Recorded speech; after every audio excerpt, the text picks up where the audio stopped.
की election commission से कि हजूर हमें ज़रा वो रिपोर्ट तो दिखाइए जो आरओ ने भेजी है। तो एक के बाद एक हम जो 8 कैंडिडेट्स के लिए आए थे, हमने 8 रिपोर्टें देखी तो पता ये चला कि कराची के अंदर सिर्फ एक आरओ ने ही रिपोर्ट बनाई थी।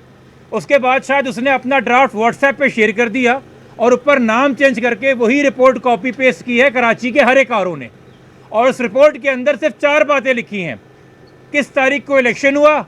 किस तारीख को फॉर्म 45 जमा हुए, किस तारीख को फॉर्म 47 बना और किस तारीख को फॉर्म 48 जमा होके हमने ईसीपी को भेज दिया। उन्होंने हमारे लगाए हुए किसी भी इल्ज़ाम की तरदीद नहीं की। हमने ये ईसीपी से पूछा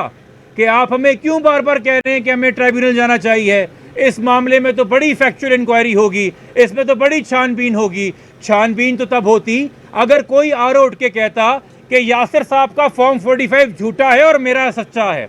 या अदील साहब का फॉर्म 45 झूठा है मेरा सच्चा है, या तारिक साहब का रिकॉर्ड झूठा और मेरा सच्चा है। चूंकि यही इल्ज़ाम लगा रहे हैं वो लोग जिनको नोटिफाई किया गया है बतौर विनिंग कैंडिडेट कि जी ये जो पीटीआई के उम्मीदवार हैं ये जाली फॉर्म 45 लेके घूम रहे हैं। मगर मजाल है कि एक आरओ ने एक भी फॉर्म 45 अपने रिकॉर्ड से सामने ईसीपी के आज रखा हो तो जवाब है कि नहीं रखा।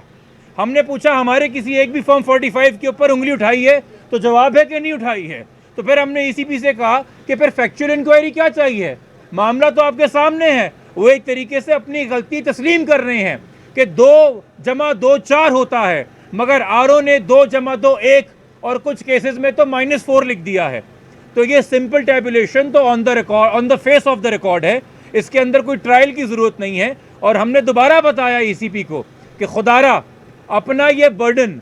जो एग्जेक्टिव के मुलाजमीन ने आप पे डाला है, चूँकि ये डीआरओज और ये आरओज ये एग्जेक्टिव के मुलाजिम थे जिन्होंने अपनी काली करतूत की वजह से जो इल्ज़ाम लगा दिए, जो दाग लगा दिए, जो बदनुमा कर दिया दामन, दागदार कर दिया दामन, वो ईसीपी का किया है। तो ईसीपी दोबारा ये रिकॉर्ड सारा का सारा आरओ को भेजे और किसी एक तारीख में पूरे कराची के आरूज किसी एक तारीख पे किसी एक वक्त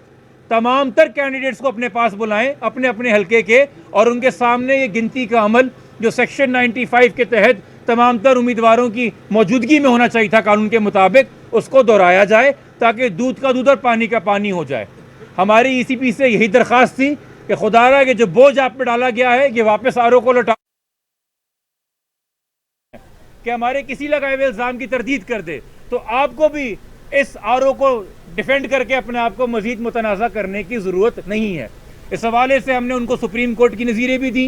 हाई कोर्ट की नज़ीरें भी दी और उनका अपना रिकॉर्ड उनके सामने रखा। हम उम्मीद यही कर सकते हैं कि अगर आइन के तहत मामला तय होंगे, कानून के तहत मामला तय होंगे और अदालतों के तहत मामला तय होंगे तो फैसले की तवक्को हमें यह है कि कराची के वो तमाम तर उम्मीदवार, चाहे उनकी मैं नुमाइंदगी कर रहा था या कोई और किसी की नुमाइंदगी कर रहा था, चूँकि मसला सबका एक है, उन तमाम आरओज़ को यही हिदायत दी जाएंगी कि अपने अपने कैंडिडेट्स को बुलाइए और ये कंसोलिडेशन का अमल पूरा कीजिए। और तब तक जितने लोगों को नोटिफाई किया गया है एज विनिंग कैंडिडेट उनका नोटिफिकेशन मुअत्तल किया जाए। हम इस उम्मीद के साथ ही ईसीपी से जा रहे हैं कि हमें जब खबर यहाँ से आएगी तो खैर की खबर आएगी, वरना जो ऑलरेडी एक माहौल बना है, एक फ़िज़ा बनी है पाकिस्तान में, ख़ास तौर पे कमिश्नर रावलपिंडी के इल्ज़ाम के साथ, जो फ़िलहाल तो हवा में ही इल्ज़ाम है, मगर अगर ईसीपी ने अपने दामन से दाग नहीं धोए और सही फैसला नहीं लिया तो उन इल्ज़ाम को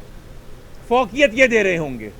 उस इल्ज़ाम को खड़े रहने के लिए पैर ये फराहम कर रहे होंगे। हमें उम्मीद है ईसीपी ऐसा नहीं करेगी। हम मीडिया के बहुत मशकूर हैं जो दिन रात यहाँ के ऊपर खड़े रह के ना सिर्फ यहाँ पे इलेक्शन के दिन से अब तक तमाम तर उन उम्मीदवारों की और वोटर की आवाज़ बने हैं जिनके हक़ के ऊपर 8 फरवरी के बाद डाका डाला गया है। हम आपका शुक्रिया अदा करते हैं इस दुआ के साथ कि अल्लाह हम सबका हामी और नासिर।